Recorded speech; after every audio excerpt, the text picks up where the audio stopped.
Hello, one and all, and welcome back to the second episode of Archetype Discussion.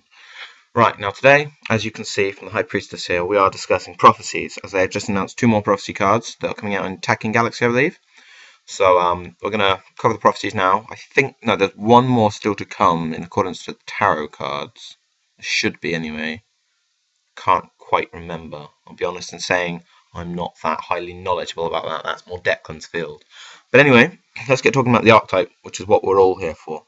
Now, the card that's obviously highlighted already, Miss High Priestess here, is by far the best card in the deck. Well, I don't know, actually, it's questionable, but she's a really well-deserved boss monster.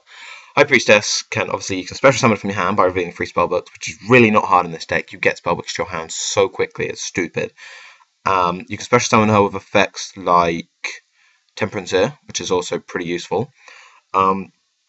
And once per turn, you can banish a spellbook to destroy a card. Anything. Just pop any card you want. If you're running Prophecies and you're not running this, you're doing it wrong.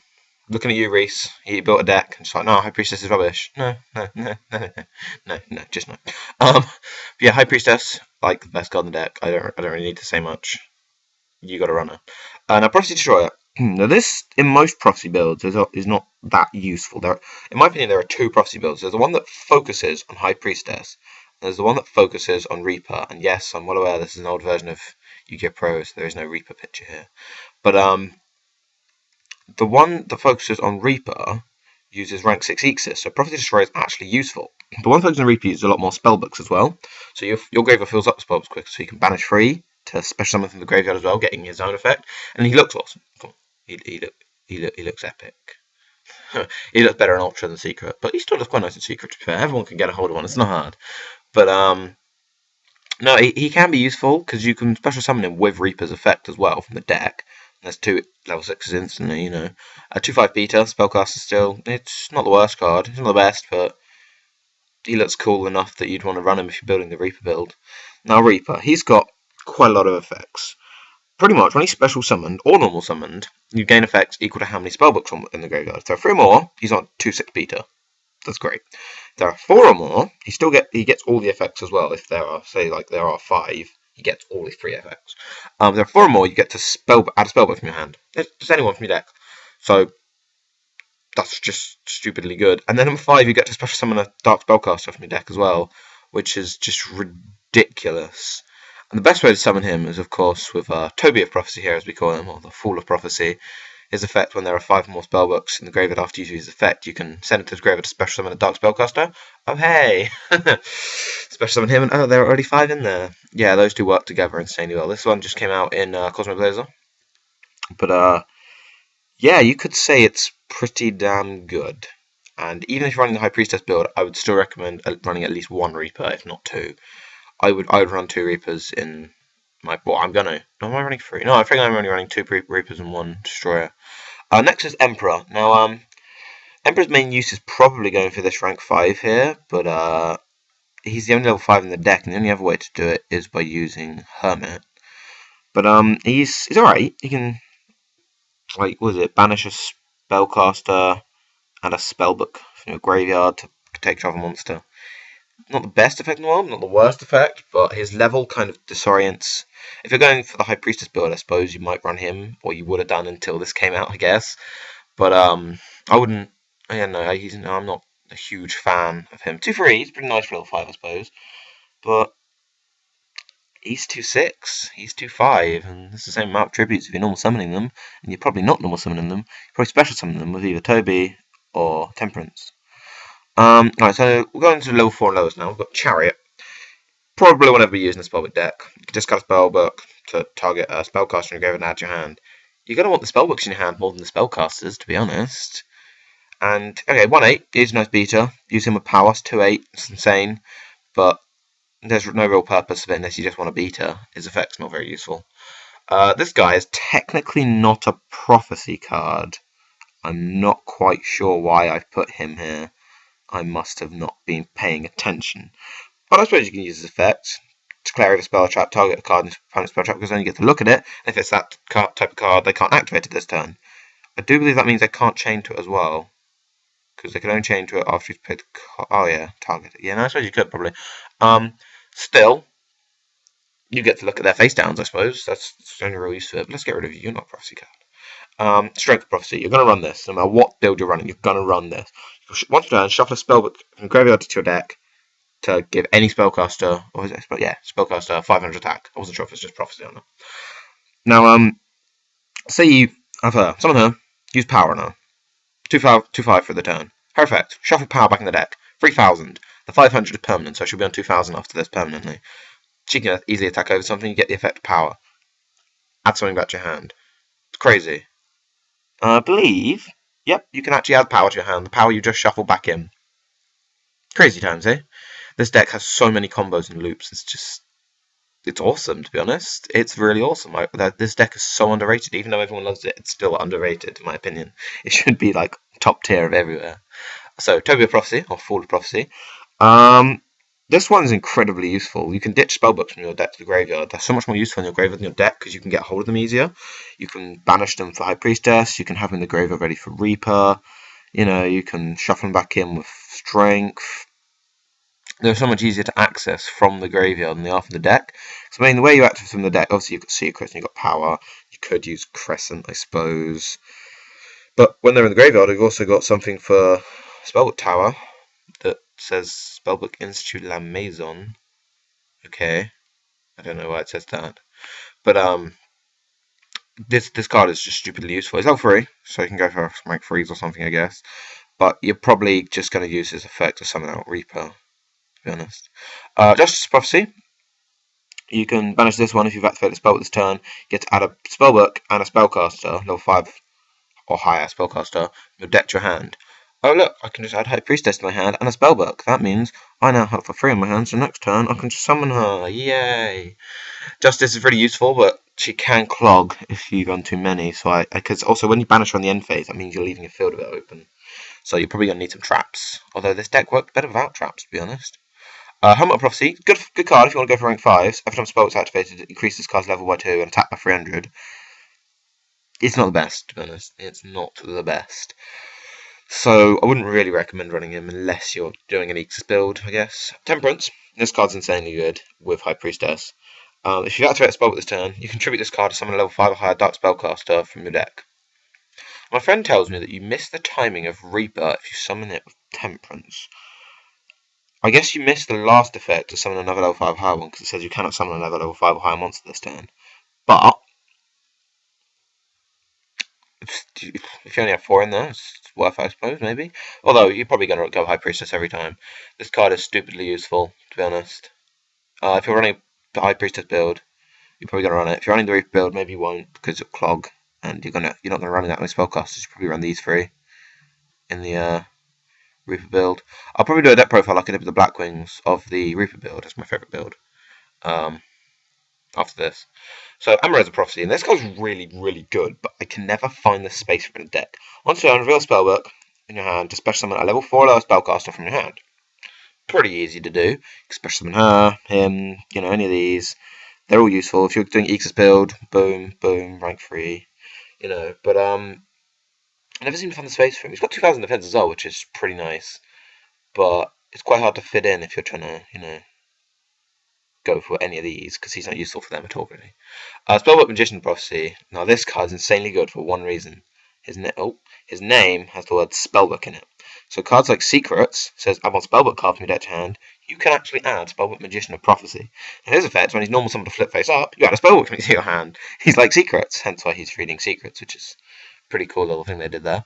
But you're going to be running this 2 or maybe 3, probably 3, because this card is stupidly useful. It's just you're going to get through your Spellbook engine quicker, which is what you need to do in this deck, and this guy is the one to make you do it. Hanged Man of Prophecy. I think they should have kept that name, but I suppose it makes sense they didn't. When it's sent to the graveyard, add a level 3 Prophecy monster from your deck to your hand. Now, the good thing about this is, it's not can, you have to, which means you can't miss timing on it. B, it doesn't say when it's sent from somewhere, just when it's sent to the graveyard from anywhere. You discard it, you still get the effect. It's detached as an Ex material, you still get the effect. This is really, okay, detached as an Ex material is really stupid thing to say. It's rank 1. You can Shiny Magician. Shiny Magician is the best card. I'm going to use Shiny Magician in this deck from now on. I didn't think of that. That's awesome. Hangman of Prophecy, incredibly useful, to be honest. Also, with the effect of Tower, when it's destroyed, you get to summon a Spellcaster with levels equal to or less than the amount of Spellbooks in there. If that's the only one in there, because you've been shuffling them all back in, it still counts itself, so you still get to summon Stoic. And he's a floater, which is always useful. Is that all the monsters? Yeah, it is, right. Next one, the spells. Spellbook Library. I don't really have much to say about this. You have 5 more spellbooks, reveal top 2 cards of the deck, and then add any revealed spellbooks to your hand, shuffle the best deck in the deck. It could be useful, but it's a bit of a luck-based card, to be honest. I mean, in the Reaper deck, you're going to always have 5 or more in there, or you're going to try to anyway. So I suppose it's useful in that sense, but it's at your own risk if you want to run it. I mean, maybe run 1, but it's a secret rare, just nowhere near as good as this one. Power. You're going to be running 2 or 3 of this. Target spellcaster gains 1,000 attack, and if it destroys a monster that turn, you get to add a spellbook to your hand. Okay? It says you can only activate 1, but the good thing about it is, it doesn't say you can't activate spellbook of the master, or Sifa as I like to call it, its old name. Which says, target a face-up spellcaster monster, and you can reveal 1 spellbook card in your hand to target 1 spellbook normal spell in your graveyard, except the spellbook, and this card's effect as a resolution. So, say for example, you activate Power, it's in the graveyard, then activate Sifa, reveal a spellbook in your hand, then Sifa's effect becomes 1 in your graveyard. Power. You can just give power to that. Gain 2,000 attack, and if it destroys a monster battle, you get to add 2 spellbooks to your hand, because they stack. How awesome is that? See, this card's one of my favourites, but of course it's a secret rare, and it's just come out in Cosmoblazer, pretty pricey, kind of sucks. Heliosphere, no, this isn't Heliosphere, sorry, Crescent. This card can be really useful. My friend Declan, who runs the High Priestess build, actually uses this card, and he uses it really well, because he never has spellbooks in the graveyard the way he works. He just keeps shuffling them back in, adding them whatever, with strength and tower. And so every turn this card is live, and you can add this card with itself. So one of the 3 revealed. I mean, you don't always get it, but because obviously it's a spellbook deck, you go through your spellbooks pretty damn quickly.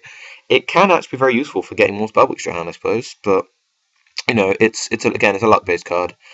Spellbook of Eternity works in the Reaper build really well, because obviously, thanks to effects like these two, you banish spellbooks, and also Fate, which you can actually run in the Reaper build. Because you banish them, target 1, banish spellbook, and add your hand. You get to choose, really much. It's really useful, so you can banish 1 useful one, like a Secrets or something, and then, hey, presto, you can just use it straight away.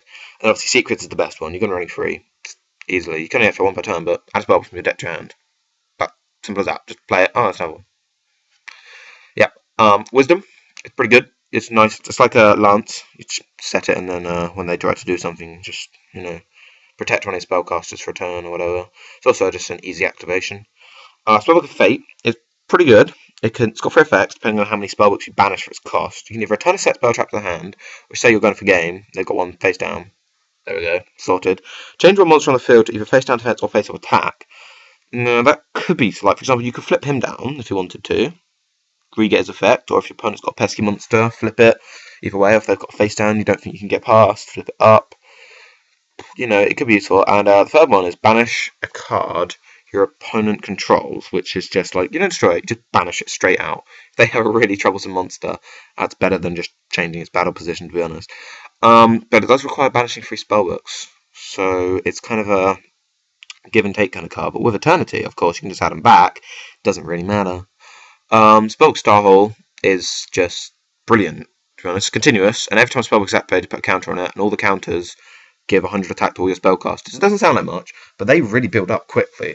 And when it's destroyed, you get to add a spellcaster to your hand equal to or less than the level of how many counters were on it, which is just stupid, because you actually got 5 or 6 in there, or 7 even. I often get like 7 on there. Oh, it's destroyed. Okay, I get to High Priestess to my hand. Okay. Spellbook of Life is pretty good. Banish a spellcaster from your graveyard and reveal a spellbook to special summon a spellcaster monster from your graveyard, and then that monster gains level equal to the one you banished. So if you're going for Ictus, you can banish things like Stoic, I suppose. But if you're not going for Ictus at all, it doesn't really matter what level they are, does it? Just bring back your Reaper and he gets his effect. Bring back High Priestess because she kicks ass, Obviously Tower, key card of the deck. Once per turn in your standby phase, you can shuffle in a spellbook to your deck to draw a card. So you get 2 draws a turn for the cost of putting a card back in your deck.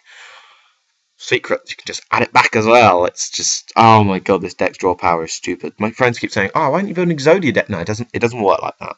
But this deck is stupidly good at just getting through. You can always get the cards you want whenever you want. And then obviously, like I said earlier, when it's destroyed, you can add a special summon monster with level equal to or less than the amount of spellbooks in your graveyard. That's all the main deck cards.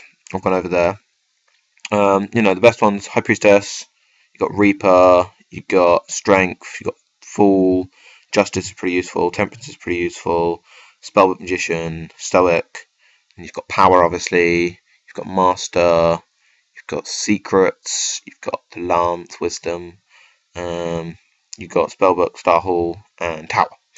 They're obviously the main cards that all Prophecy deck people should be running, pretty much. I mean, not everyone's going to be running these two yet, because they're only just out.